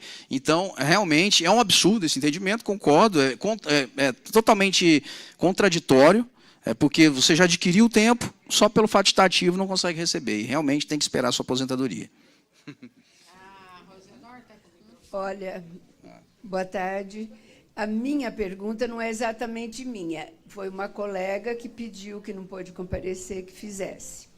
Quando saiu a lei que acabou com a nossa licença-prêmio, né? Era licença cada 5 anos, né?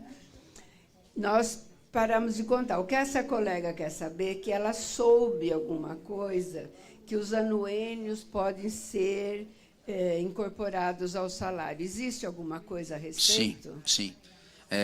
Na verdade, existe uma tese, inclusive tem ações nossas lá na Anfip sobre isso. Os anuênios, eles eram pagos quando vocês recebiam se eu não me engano, foi antes do subsídio.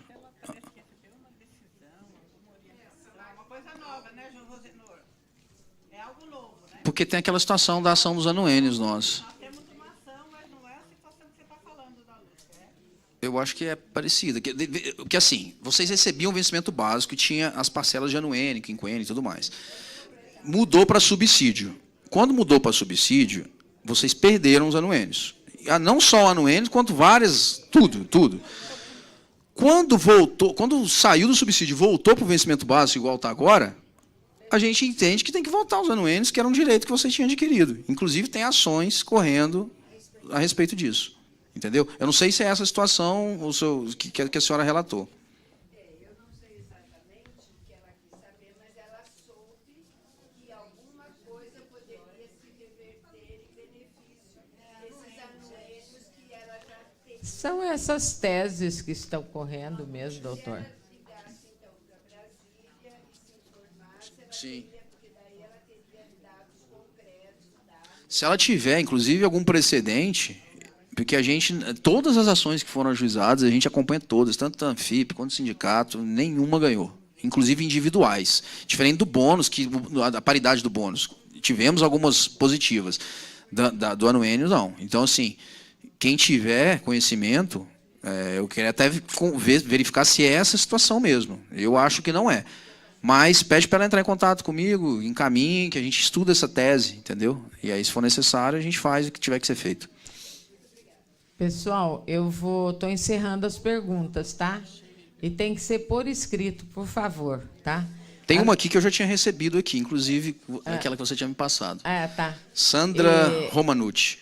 Mas essa veio pelo chat, né? Foi pelo chat. Só um aviso que assim que a gente terminar, tem um coffee break aí para servi-los, tá? Mas a gente tem que terminar primeiro, por favor. Bom, a Sandra Romanucci ficou... Ministro Neff aposentou e a ação ficou parada de 04 a 22. Imagina aqui 2004 a 2022. Como que fica esses casos? Foi feito acordo? Ela não citou, mas é a ação dos 317. O Neff aposentou mesmo. Aposentou, entrou o Ribeiro Dantas. Entrou o Ribeiro Dantas e deu essa decisão maluca, extinguindo todas as execuções dos 317, que a doutora Mariana falou. A gente contratou um escritório, os processos não ficaram parados de 2004 a 22, não existe isso. Muito pelo contrário. Nesse período, a gente teve, em 2009, 10 e 11, a gente teve várias exclusões, cerca de 4.200 exclusões, porque na época era o ministro Félix Fischer que estava relatando, e ele tinha entendimento de que todas as pessoas que estavam executando o 4151 e 6864 tinham que ser excluídas do 6864, porque iniciaram o 4151 antes, que é mais antigo. Depois veio um outro ministro, o Ribeiro Dantas, que possibilitou de início uma execução do período que não repete nas duas, e aí depois ele deu uma decisão esdrúxula lá. Desculpa eu estar falando isso do ministro, gente, mas é porque é esdrúxula mesmo. Porque ele primeiro decide que pode executar nas duas, aí depois extingue, ainda falando em coisa julgada. Coisa julgada, sendo que as pessoas...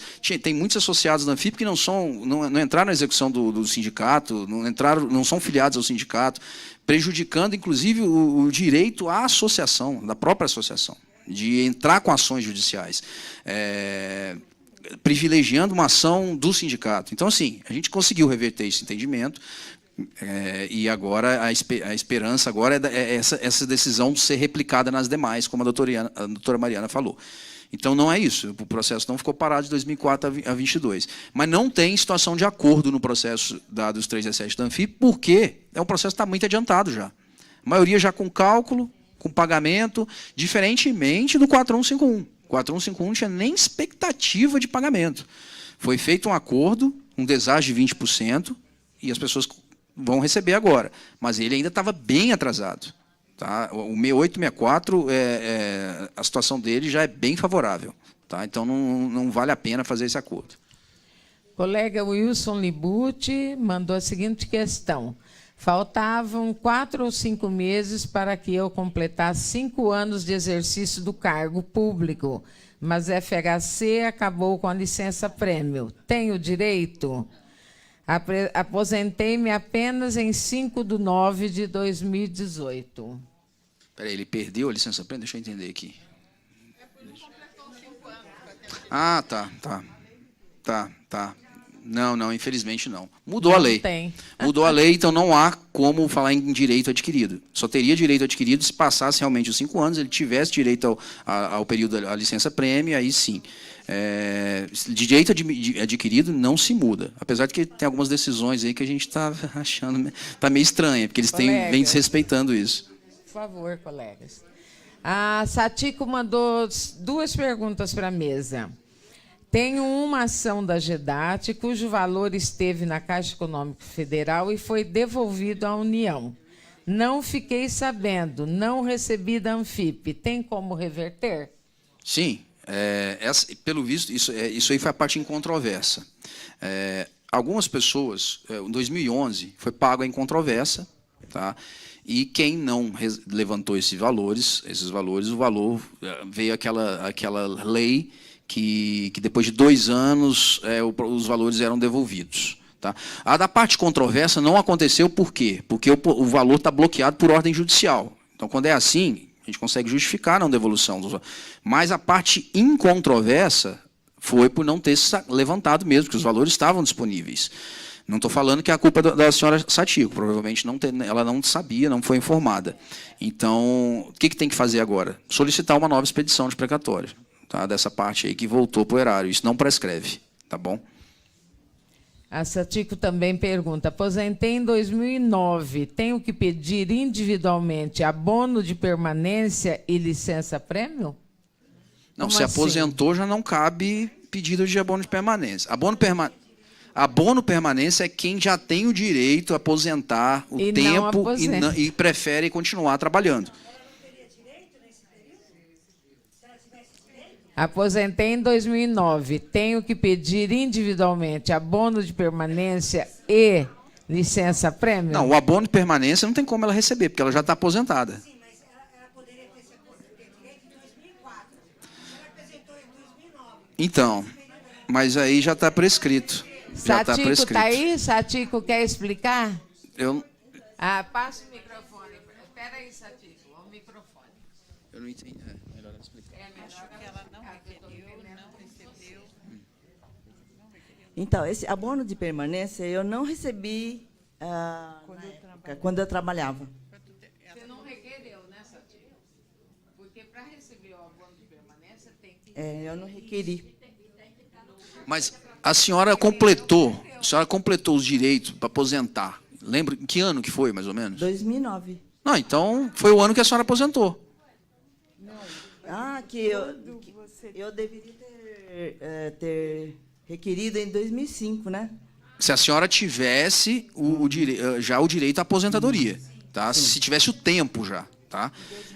O abono de permanência é uma premiação para aquelas pessoas que querem continuar na ativa e não querem ficar em casa. E tem o tempo já, tá? É isso. Tem que ver se a senhora já em 2004, 2005 tinha, mas de qualquer forma já passou, tem 5 anos para fazer qualquer ação contra a União, qualquer requerimento administrativo, prescreve em 5 anos. Se passou de 5 anos, realmente não tem direito mais.